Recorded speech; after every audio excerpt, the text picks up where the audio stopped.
está no meio da consciência, a gente vai te mostrar 3 videozinhos curtos. Tá. E aí depois vem 3 minutinhos depois. Tá bom. Tá na base mesmo, né? Por isso que eu digo que o racismo no Brasil ele é estrutural. É uma coisa que atravessa as instituições, inclusive o nosso modo de pensar. Muito obrigado, Lúcia, por abrir os nossos olhos para o nosso racismo estrutural, não é isso? Mas esse é um canal que preza pela pluralidade. Nós vamos abrir espaço agora para o outro lado. E o outro lado é o empresário Carlos, ele que é de Pelotas, e criador do canal do YouTube Branco Drama. Tudo bem, Carlos? Eu queria que você começasse falando um pouco sobre o seu novo livro, A Solidão do Homem Branco. Primeiramente, obrigado, por me dar espaço aí para nossa causa tão silenciada. Vou começar com uma brincadeira do meu stand-up. A situação tá preta para quem é branco, especialmente para o branco que se reivindica racista, né? Eu já perdi 5 empregos por ser racista. Então, se parar para pensar, quem mais sofre racismo hoje é o próprio racista. Lúcia, a sua tréplica, não é racismo ser contra o racista? Sim. Oi, desculpa. Eu tô um pouquinho perplexa. Primeiro que eu não sabia que ia ser um debate. Segundo que não, porque não é raça. E isso nem deveria ser uma pergunta. Eu peço perdão, Carlos, mas pelo visto hoje não vai haver debate, né? Lúcia, eu tô acostumado, né? É por essas coisas que o Brasil não vai pra frente, ele vai sempre pra esquerda. O racista precisa ser ouvido nesse país. Você concorda, Lúcia? Eu discordo desse palanque que você tá dando pra um racista.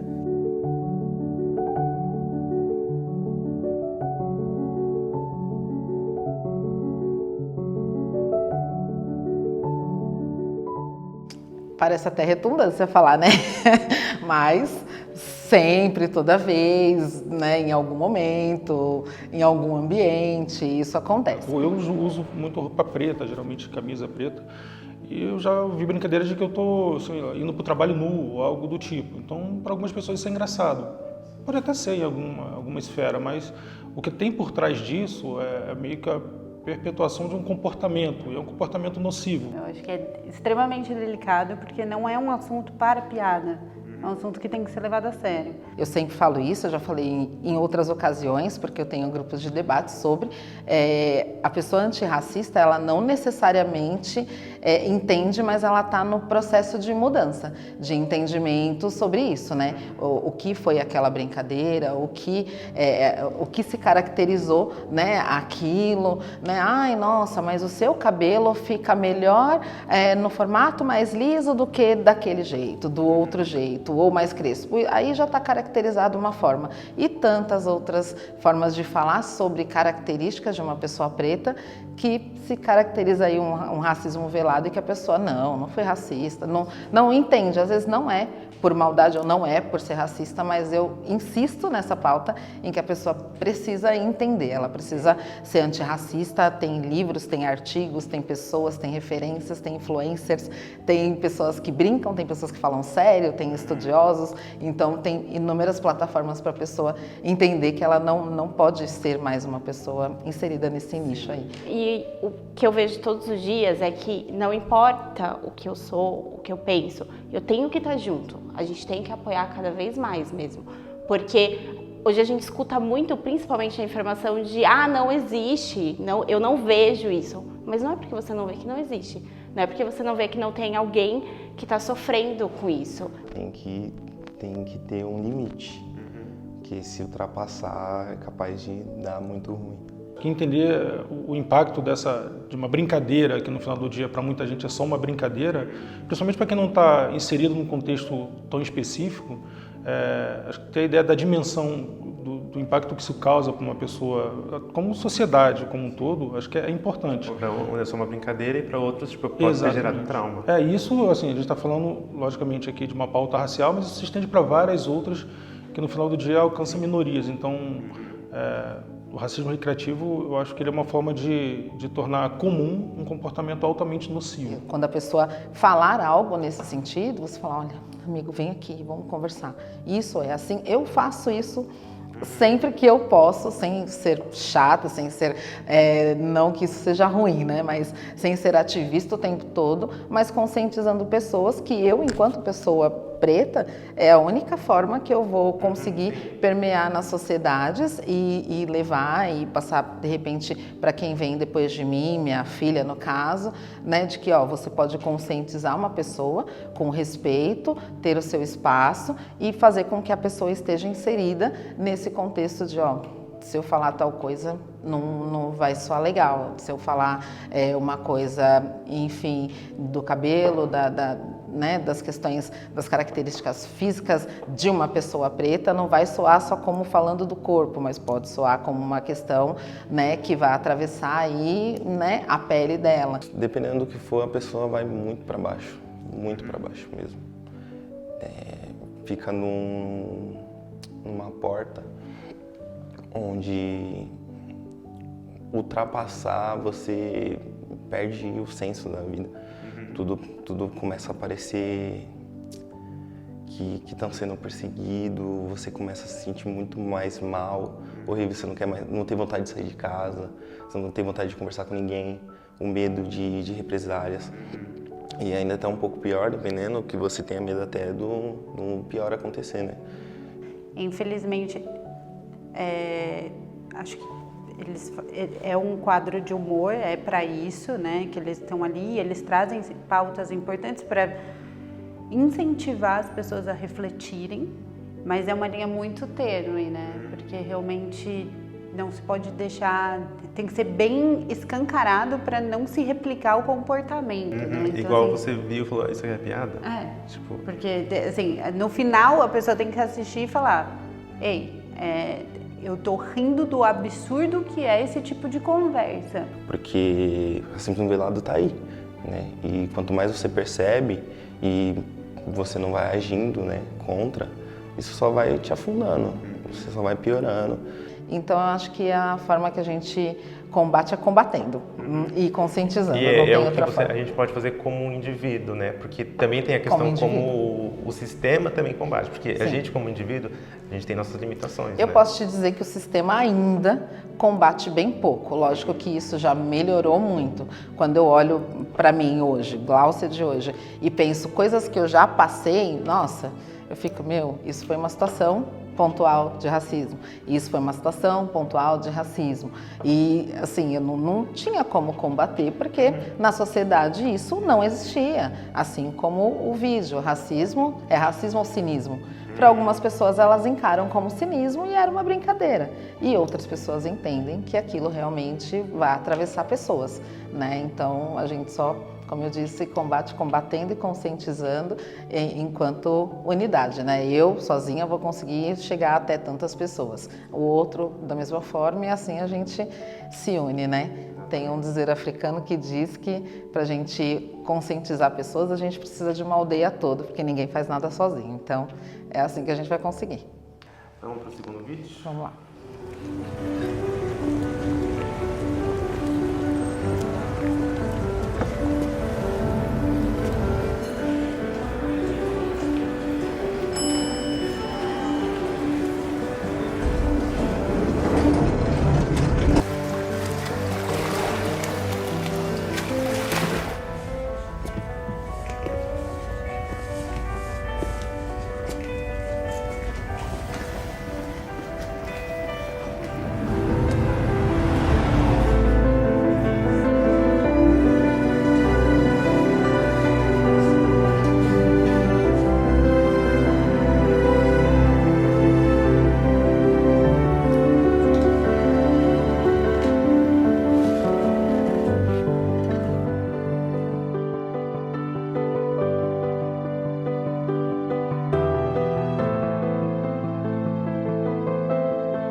Você andar na rua e ver que estão te olhando diferente, como se você fosse diferente.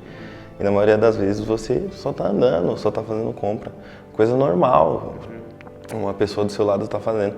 É muito desconfortante, é horrível, não quero que ninguém passe por isso, que é péssimo. Sutil, né? É péssimo. Exatamente, é sutil. Assim, sem palavras, indignada, muito indignada, porque eu fico, puta, ainda acontece, bater, sabe? Né? Porque, tipo, É um olhar, mas tipo assim... É um olhar. É um gesto. Eu posso dentro... Só que é muito sutil, assim, para as outras pessoas, né? Para você Sim. foi tipo uma agressão. Para as pessoas é imperceptível, não chega nem a ser sutil. É uma coisa que as pessoas não veem, não olham, não percebem. E para a pessoa que passa por isso, que tem esse olhar voltado para ela, que tem essa ação, às vezes mais abrupta, né? De forma mais agressiva mesmo, acaba sendo abordada e tal, é muito pior. Se eu parar e falar para você, Érico, eu vou pontuar aí alguns casos, a gente vai ficar aqui por um longo tempo e eu vou te falar de coisas que não foram, entre aspas, né? Porque o racismo ele é diferente de vitimismo, não tá ligado. Mas que não foram situações de eu me vitimizar, mas de sim aconteceram. Eu tenho um episódio que eu tava saindo do futebol e acabei tendo que ir no shopping e foi péssimo pra mim, assim. Porque eu tava meio que com roupa de futebol, assim.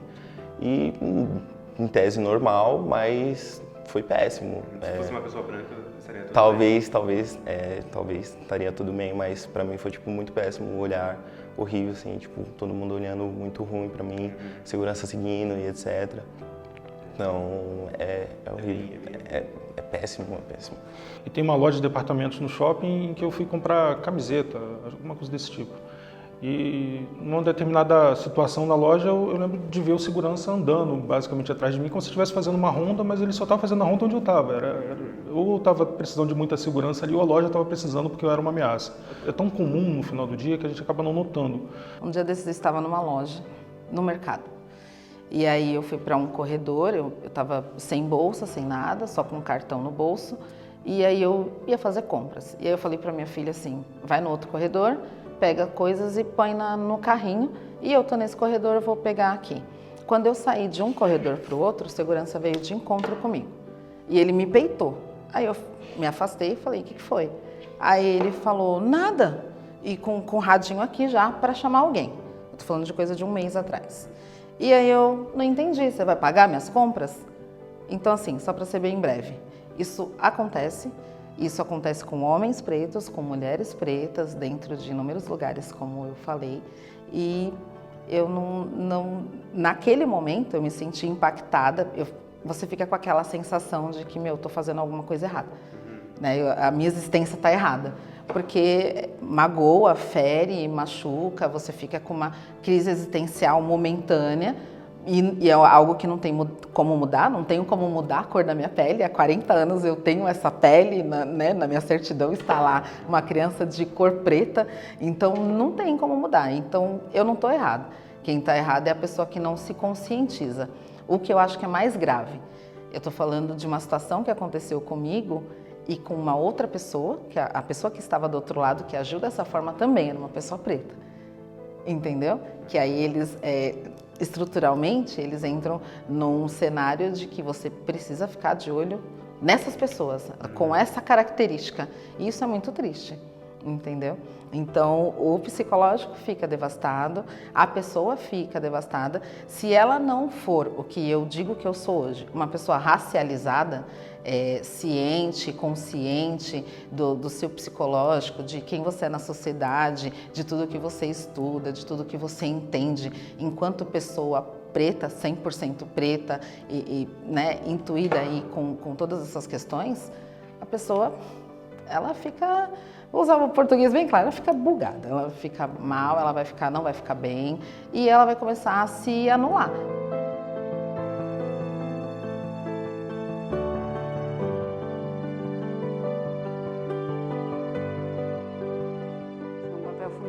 Né? Hoje é a forma que eu vejo que as empresas têm de contribuir para a sociedade. Acho que esse é o principal ponto. Toda empresa tem o seu papel social. Nós, aqui na YouLiving, mais ainda, porque o nosso trabalho ele também acaba sendo educativo, né? No sentido de cidadão, de formar cidadãos. Então, acho que nós aqui temos um papel ainda muito maior por lidar com jovens em desenvolvimento de caráter, de aprendizado, né, nessa fase de aprendizado. Então, acho que a gente tem um papel ainda muito maior, mas todas as empresas têm, porque é como a gente inclui, como a gente normaliza o que já deveria ser normalizado. Então, não pode ser uma surpresa. Esse vídeo ele não pode ser uma surpresa, tem que ser algo que nem passe pela cabeça das pessoas. E a única maneira da gente quebrar isso é tornando natural. Essa empresa, que é um ambiente que acaba reunindo uma gama tão diferente de pessoas de origens distintas, puder abordar isso, puder trazer isso como também um ponto a se discutir, eu acho que é muito positivo no final do dia. Acho que todo mundo acaba ganhando. O ambiente corporativo, as pessoas, a sociedade, acho que todo mundo acaba lucrando um pouco com isso. É sempre muito bom. Então, é dar voz para o colaborador que ele possa ter segurança de que se ele sofrer isso, ele não vai ser penalizado. Não, se ele trouxer para a gente vai atuar. Então, é literalmente ter um canal aberto como empresa, com todos os colaboradores, para que esse tipo de situação nunca ocorra. E literalmente não aceitar. Eu acho que se a empresa acaba abafando de alguma forma, você acaba aceitando que aquela situação aconteceu. Então, acho que não. Acho que o principal para combater é não aceitar dentro da empresa. E, literalmente, se você está fazendo isso, aqui você não serve pra gente. Vamos ao terceiro.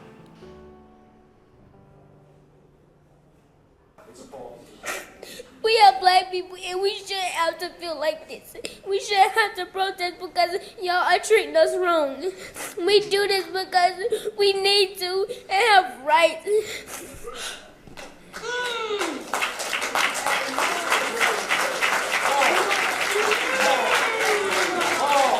I've been born and raised in Charlotte, and I never felt this way till now. And I can't stand how we're treated. And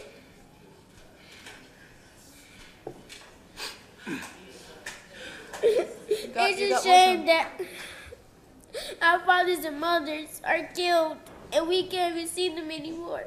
That's right. It's a shame that we have to go to the graveyard and bury them.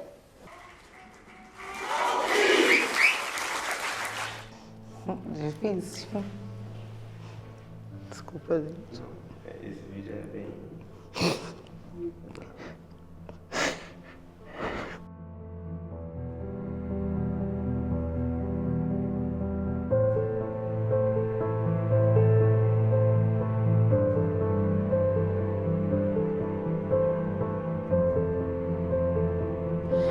A lágrima é porque atravessa a gente, como eu te falei, né? Essa situação do mercado que eu comentei com você. A minha filha falou: mãe, o que aconteceu? Ele tá seguindo a gente, vamos embora.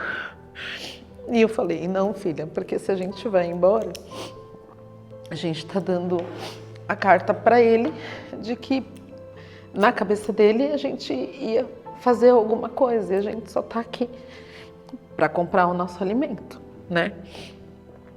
Mas ela não queria ficar.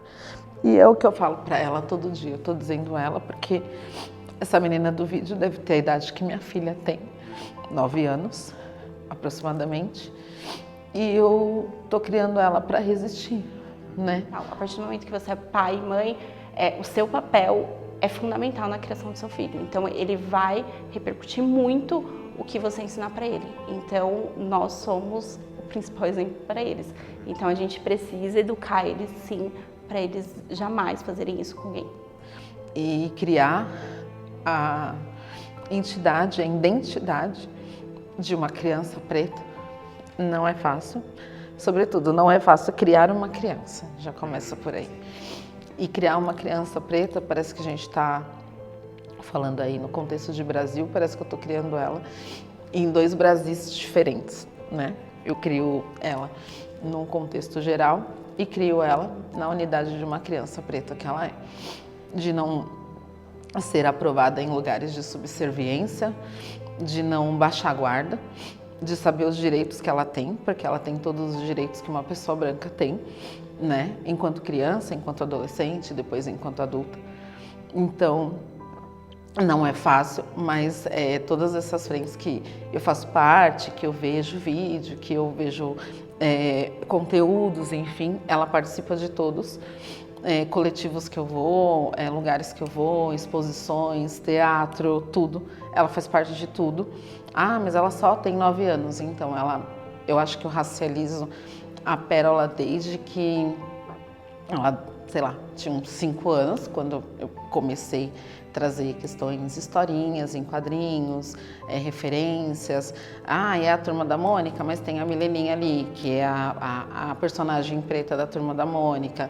Então, onde você busca essas referências? Ela tem almofada, ela tem objetos que façam ela se ver, né, enquanto menina preta. Ai, vamos fazer um balé. Eu procurei lá um coletivo de balé para meninas pretas, com o primeiro bailarino negro do Teatro Municipal. Então ela participou disso, sabe? E fazer ela entender que ela não precisa das migalhas que a sociedade insiste que é aquilo que a gente precisa, não é aquilo que a gente precisa. É revoltante. Você vai crescer com uma revolta com a sociedade enorme, enorme, porque você vai olhar e vai falar, mas não estava fazendo nada, ou não tinha necessidade.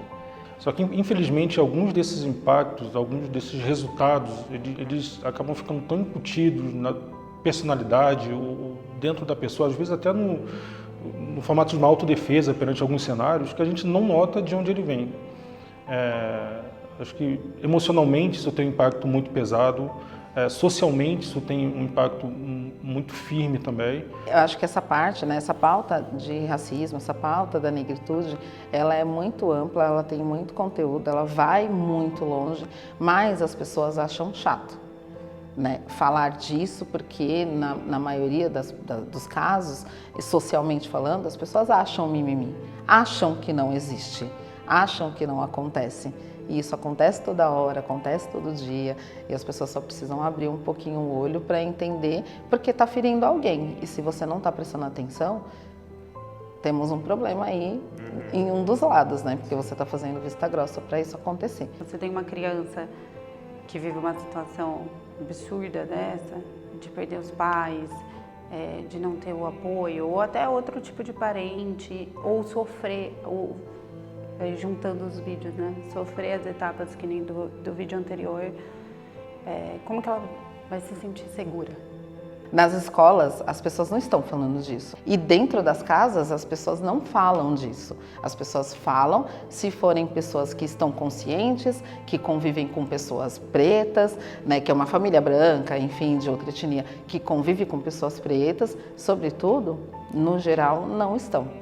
E acho que a palavra é um dos melhores, onde a gente senta, conversa, entende se tem um lado, se não tem, mas falar, sempre pontuar e dar voz a essa pauta é o que dá a ela mais força, onde todo mundo olha e fala, pô, eles estão ali falando sobre isso, vamos sentar, vamos ouvir o que eles têm a dizer. E a gente tem muito para dizer, muito mesmo.